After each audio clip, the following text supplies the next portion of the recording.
Hello, people around the world. Good morning, good evening, night. I hope you all are doing wonderful. Assalamu alaikum, namaste, hello, hi, how are you?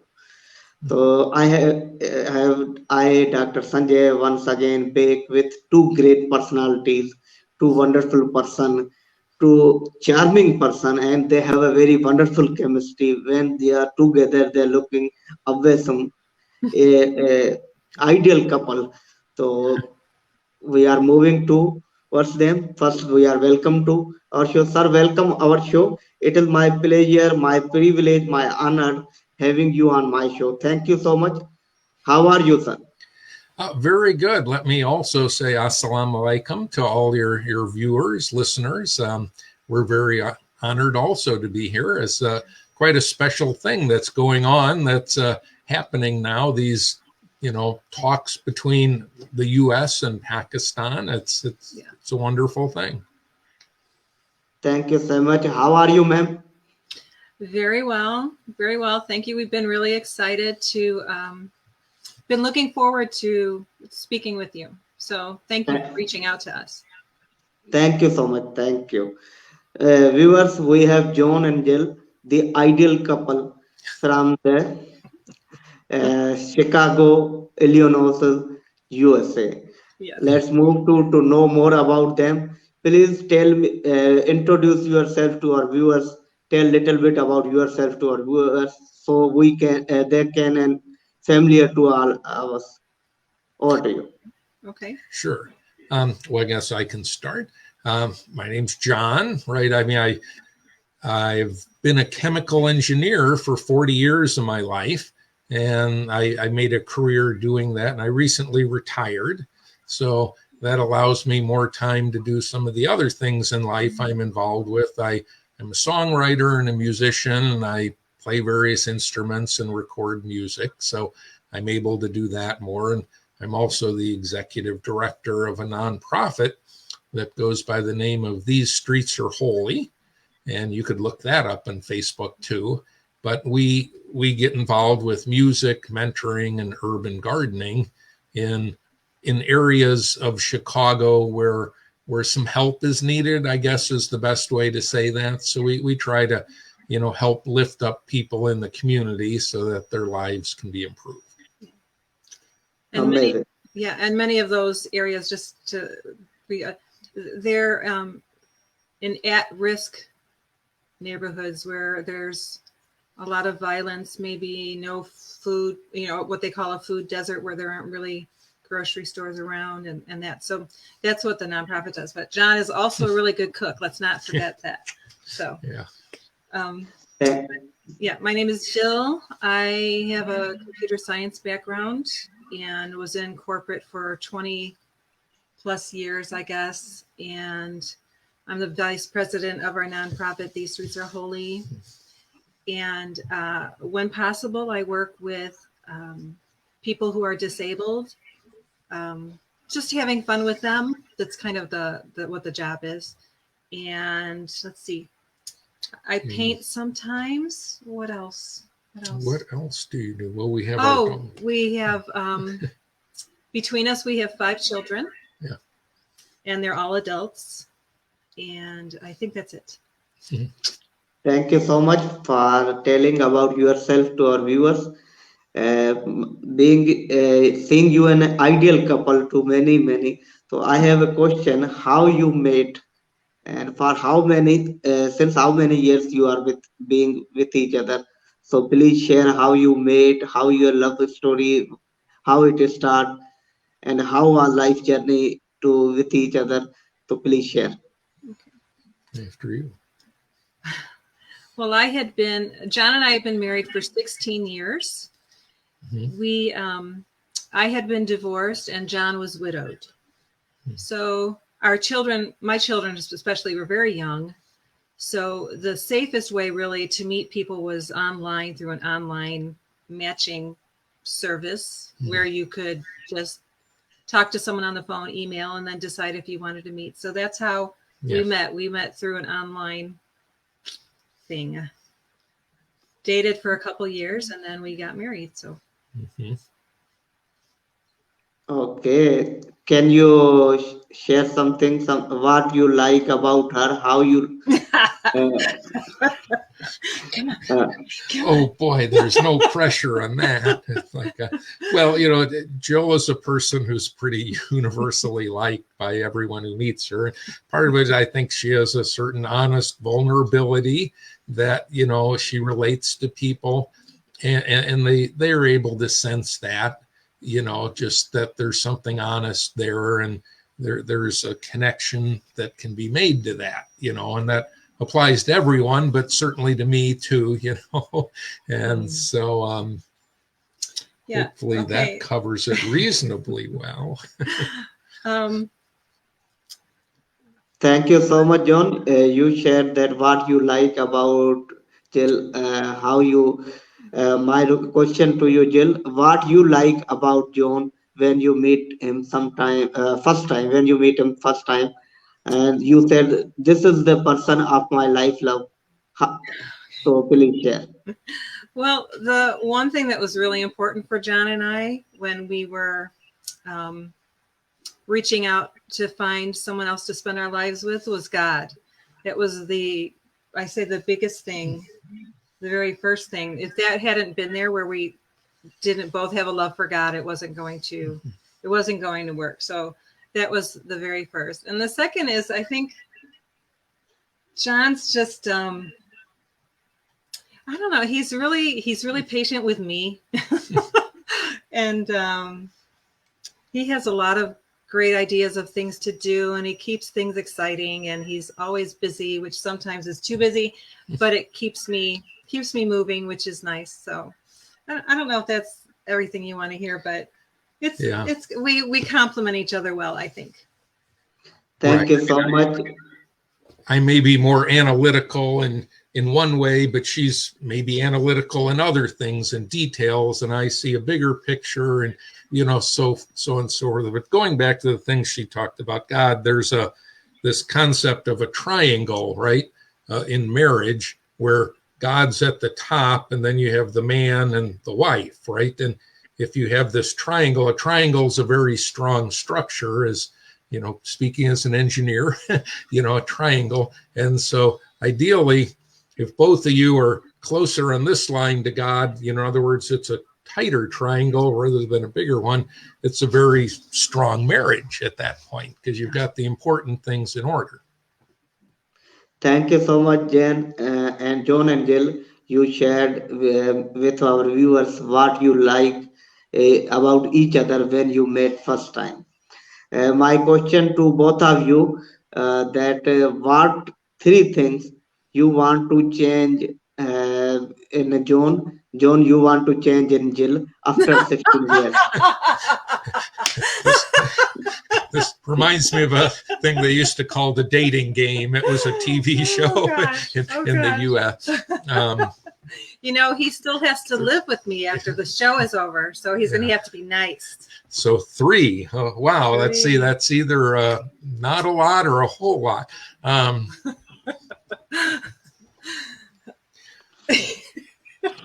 It's okay. It's okay. How about okay. Like hair color? Should I have a different hair color? No, I think you have a good hair color. It's like, well, I could start. I don't want to change her laugh. Needed honest answer. Well, one of the things we struggle with after retirement a little is like we may get off sync with each other in terms of waking up and when we're eating and things like that. And so, I guess I would want us to mutually be more in sync with each other, if that makes sense to people, just in terms as we're going through the day. Well, I guess, sometimes Jill, I think she would say she could be happier. It just, life has struggles. And so I guess I would change things so that she is happier all the time. Something like that. And a third thing, I guess, we, like many people, also have to, be conscious of our health. And as you get older, it's like you have to take more care of yourself. So I think I would like to see Jill take more care of herself, because she tends to give to people. And sometimes that means you aren't taking care of yourself. And so just take better care of herself. Amazing words, and this shows you how much you concern about her, how much you love to her. Yeah. Yeah. Now, moving to Jill. What three things you want to change about Joe? Uh, I, John's really busy. Like he's writes his music, he plays his music, he records music, he records other people's music. He's in charge of a songwriter group. He plays at the church, and he's got a lot of moving parts, and he's really good at handling all of them. And I'm not so much.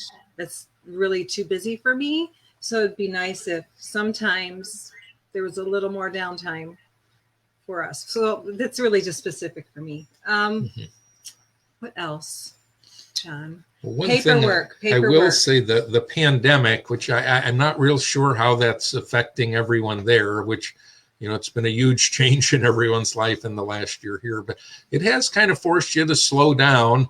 And, we see each other a lot more because we're not doing a lot of these things. So thank you so much.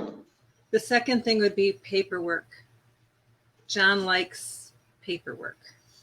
Well, it likes me, maybe. It likes you too. Yeah. Yeah. So, but we're getting our hands around that too. When you're both working and you have 5 children and you have these outside activities too, you don't have a lot of time to get through all the things that you'd want to. So things tend to pile up like paperwork, So that's a big thing around here right now. I don't know, John. Third I thing. don't have a third thing. Okay, well, I guess that's. I think John is perfect. You have difficulty to find third one. That I didn't. But we're good together. So we're good. Thank you so much. As you both are looking together, wonderful, very amazing, very beautiful. So my question to you: what is the secret of your bond?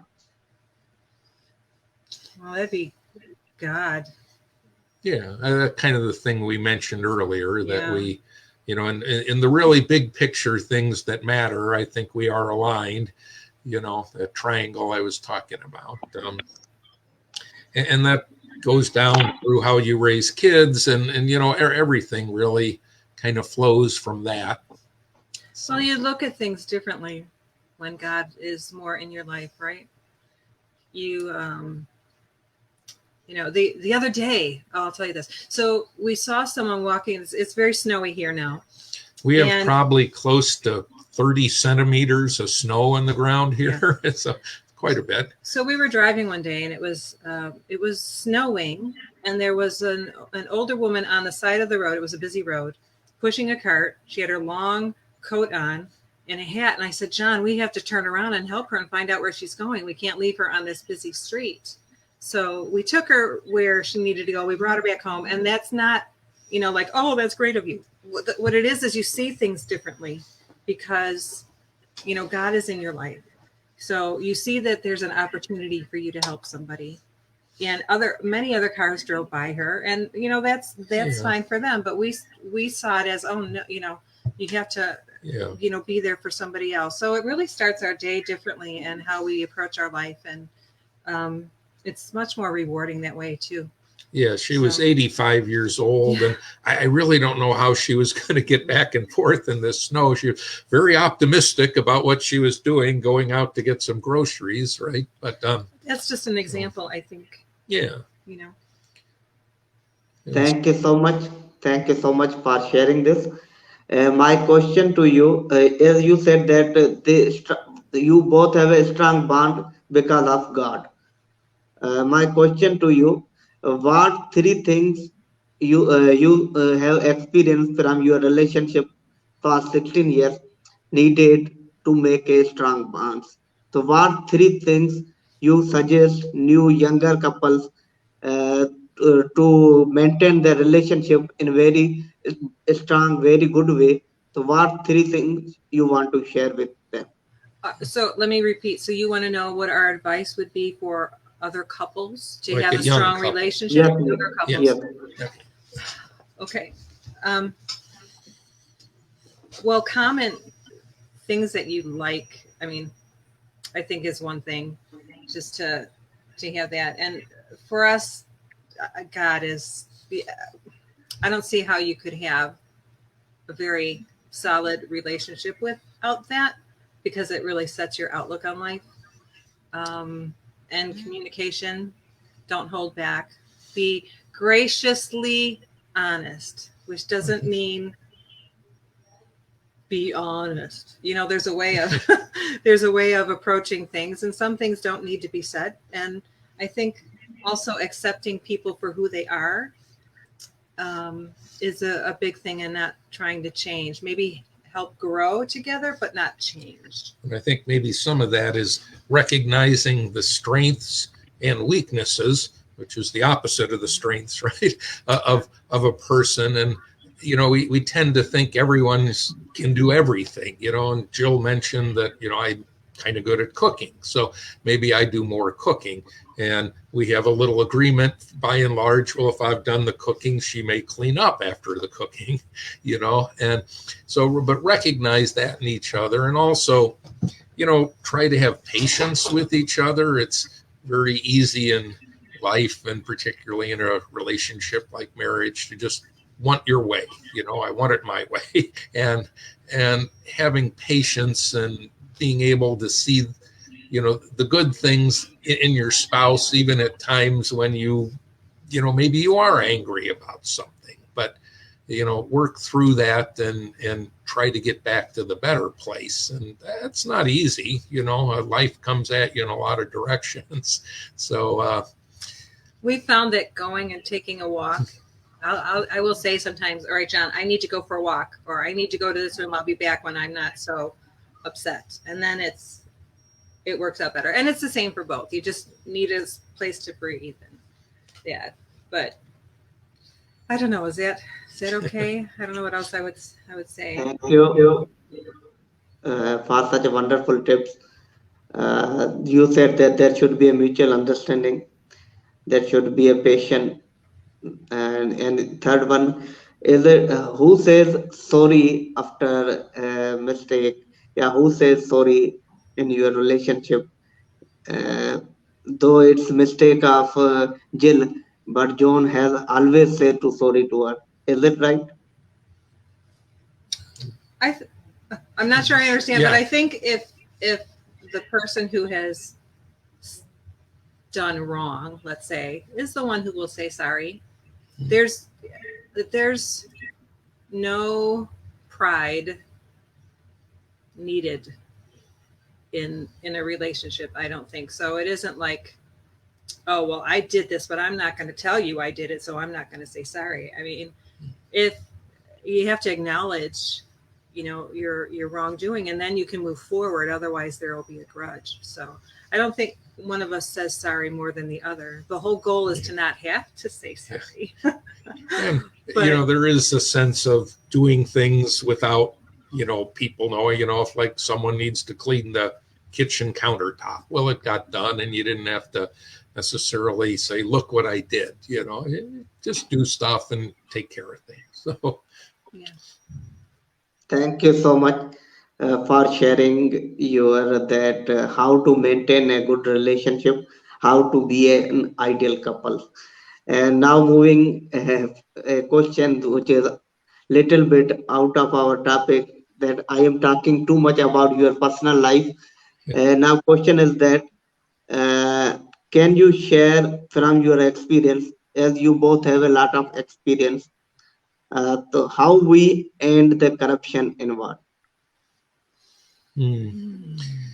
Yeah, well, you know, certainly and from what I've understood is, you know, the political situation in Pakistan, that is part of the of life and the politics. And that's a hard answer, really, because, you know, a lot of that gets into sort of the the darker side of how people are, you know, and things like power and money and all that are always temptations that are there. You know, we in the Christian world, we would say we there's a devil, you know, there's an enemy who is seeking to take you down the wrong path, and he's very good at doing that. And so corruption is, a very obvious way that that's wrong. But the way I try to approach things is that and this goes back to something Martin Luther King said. He said, darkness can't drive out darkness, only light can do that. And so, if we can create more good, in a sense, we're creating less bad, if that makes sense. Yeah. And so, people now look at things like social media, and they can say, well, there's all these bad things with social media. But the way I look at it is, well, like what we're doing is creating good. We're creating a sense of brotherhood between people who are 7,000 miles apart, and we have different cultural backgrounds. And,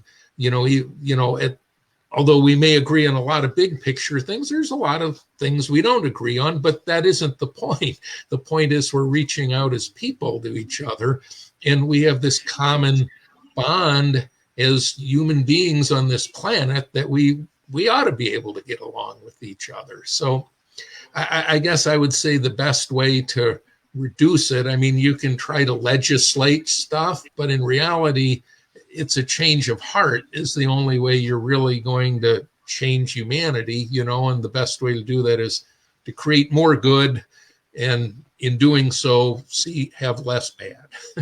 So. Amazing. You shared wonderful things. John, you want to add something with Jill, you want to add something with John words? I think for myself, I would never survive in a political position. No, you wouldn't. I'm way too sensitive, and I just would never be able to do it. So but I don't think you have to be in a political position to try to change, to make a change. I think you can walk the walk, set an example by who you are and what you do, and hope that others see you and recognize it, and maybe will change their viewpoint or talk with you about, where you are. I think it's okay to be a little pebble in the water. I don't think you have to make a huge splash. There are people who can do that. I'm okay with just being this little thing and, seeing ripples and seeing where it goes. I do really think it starts with the heart, though, like John was saying, and passion. Maybe not everyone has a passion to end the corruption, but like John said, but just don't add to it. So. Yeah, and what Jill was saying, in a sense, I believe in Islam that is referred to as following the path, right? And I say one thing that's, if I would say unfortunate about our interview is we don't usually like to talk just about ourselves, and so we would probably be asking you a lot of questions in an ideal world, because we certainly would like to know more about you, and maybe that's a whole nother set of interviews to be had. But this idea of, following the path and being a pebble. And for us, like in our nonprofit, These Streets Are Holy, we say we do mentoring. And so that may be just small conversations with a child that we're interacting with as part of a gardening program that we run, or maybe it's someone who has, previously been incarcerated in jail, who is now out of jail, and he's trying to find a new path in life. And, there are many temptations that he has to deal with. And so, we can start to give some advice, and so that's how we approach things, just as an individual basis. And I say, if there's enough individuals doing that, which I believe is, you mentioned one of your influences was Dr. Alawala Rehan. And, I think that certainly is where he's coming from too, in that sense of creating more good in the world. So thank you. Thank you so much for sharing your tips, sharing your views on how we end corruption from the world. My next question to you, As you said, you give example about Christianity, about Islam. So my question related to this: what is spirituality? Could you say Say that? that one What more was the time. last? What is what? What is spirituality? Oh, Spirituality. spirituality. Yes. Okay. So please. How would you describe I that? know that's What well. is? I guess spirituality would be your belief outside of the political and the political set of a religion, right? So, for instance, in certain Christian religions, they have meetings about, oh, we should do this, or are you sure you invited someone to this, or no, we don't want to invite them. All that kind of stuff. No, it's not that. Spirituality is heart and God and that. I wouldn't say it's the structure surrounding getting people together. Does that Well, make? well, I think another way to look at it is sometimes you've heard said maybe that we're born with a God-shaped hole in our heart. In other words, everyone, I whether think they so. realize it or acknowledge it, has this need to find that. And so humanity finds lots of ways to try to fill this God-shaped hole. And some are obviously better than others, but ultimately humanity needs that which we would call spirituality, in the call it the generic sense of the term. So Thank you so much. You shared that spirituality is find yourself, how you find yourself, how you reach yourself to the God. So it's when you are in spirituality, you find yourself. So it's very difficult to find who are you, why are you, and where will you go. So this is the spirituality, sharing the spirituality in nutshell. Thank you so much. I have a wonderful question to you, both of you, that what how we bring peace in the world. world peace. Well, that's a simple topic, right? Wow. Well, I think I'm going to stick with kind of what I've been saying. It's one-on-one, and in this case, one-on-one could be my next door neighbor who, you know, maybe, and this could go either way, but let's say we've had a big snow and I help shovel their driveway, something like that. Or it could be we're creating world peace by having this talk halfway around the world, that we're changing the directions of things.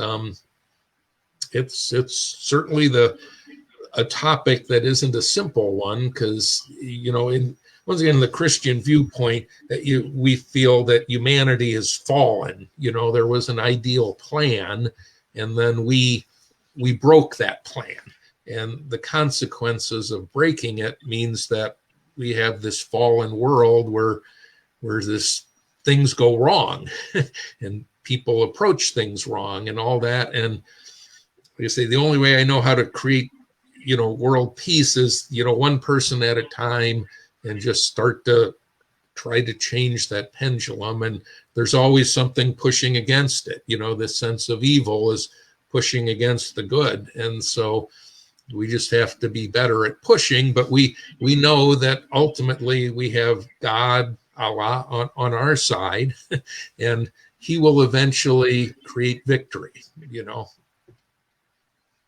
Thank you so much. You said your opinion about the peace. Same question to Jill: how we bring peace in the world. I think it starts with relationships. Um, I think a lot of peace is hurt by people not understanding each other. So there's fear when you don't understand someone or something. And really, the only way I think to change that is start building relationships. Like John had mentioned, we're we're talking here to you and your followers, which again, we thank you very much for that opportunity. And I think the My honor too. And so I think it's relationship, but I think it's also seeing that we're all in this together, and there's no one person better than another. I have 2 feet, you have 2 feet. You know that there isn't a caste system. It's just we are all here, and yeah. So if you fear something, you're not going to be comfortable, and you won't want to address it. So. Thank you so much. You both shared about your opinion that how we bring peace in the world. John and Jill, I am taking too much time, but it is one. I am learning lot of things from your experiences, from your life journey. So I am requesting, I am asking one more question from you. The question is that John, how we bring interfaith peace in the world? How we bring interfaith harmony?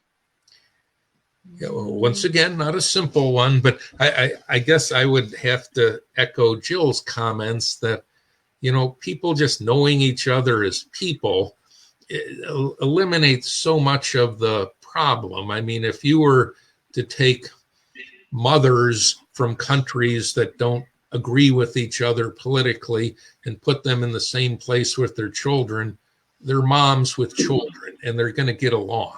It's not going to be anything other than that. And interfaith, in a sense, is that we just have to get to know each other. And I have someone who, and this would be pretty unusual in the United States for a person of Christian background to have, read your holy book, the Quran. And so Beautiful book. When I read that, of course, it wasn't what I thought before I read it. And, what I discover is that there's actually so many things we can agree on, and there's places where we need to talk. And that doesn't mean we talk as opponents. It means we talk as people who are just sharing. And, if we're sharing over a meal, which you and I can't literally do now, in the same place, but, it's like you sit down with a meal and you talk about things. And there's a group here, we have gone to some things that is interfaith between Christians and Muslims and Jews. And I remember there was one time we were sharing at a table. There were maybe 8 of us at the table, and we were talking about, we were having some difficulty with our 13-year-old daughter. And I think most parents who had 13-year-old daughters can probably appreciate that they change about that point. And so we were sharing, and the man who is the imam at a mosque, who happened to be sitting at our table, he said, well, let's pray together. And so here we are, all these people around this table holding hands, and we're praying for our daughter. And that's very powerful. At that point, that prayer didn't matter whose faith was saying it. It was about the fact we were all there, and there was this common issue, and we responded as friends. And so I think regardless of one's faith background, we can always be friends. It's just that simple. If you start from that position that people should be your friend, then you can work through a whole lot of differences, and it's okay that you have differences. Amazing, John. You said very well about how we bring interfaith harmony in the world. I have just final question to you, that what are your opinion about Pakistan? This question from both of you. What are we hoping for? Our opinion. Our opinions of Pakistan? Yes. Oh. Well, we hope we can get there someday.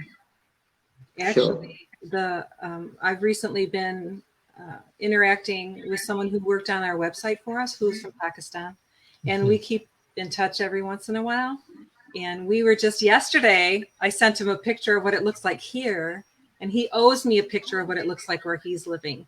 So, and we talk a lot about these kind of things that you and I are talking about, that we are talking about right now. So we have had nothing but wonderful interactions with people from Pakistan or from the Muslim faith. And I think it would be wonderful to meet more people and engage in more things. I really do. Yeah. And, certainly I think all of us who are this far apart physically from each other, what you end up knowing about another country a lot of times is kind of driven by what the media is telling you. And, the media doesn't always tell the story that, like I was saying, if you take mothers and put them in the same room with their kids, it didn't matter where they were from. And, so I would say I really don't know as much about your country as I would like to, and I'm sure it works in the opposite, that people over there, you hear about, well, what are Americans like? And I don't know that's true of, in reality, it's this big picture that someone's told you is what we're like. Well, it's not what we are like, in reality, we're all people. And so I guess the key is really just try to approach each other as friends. So.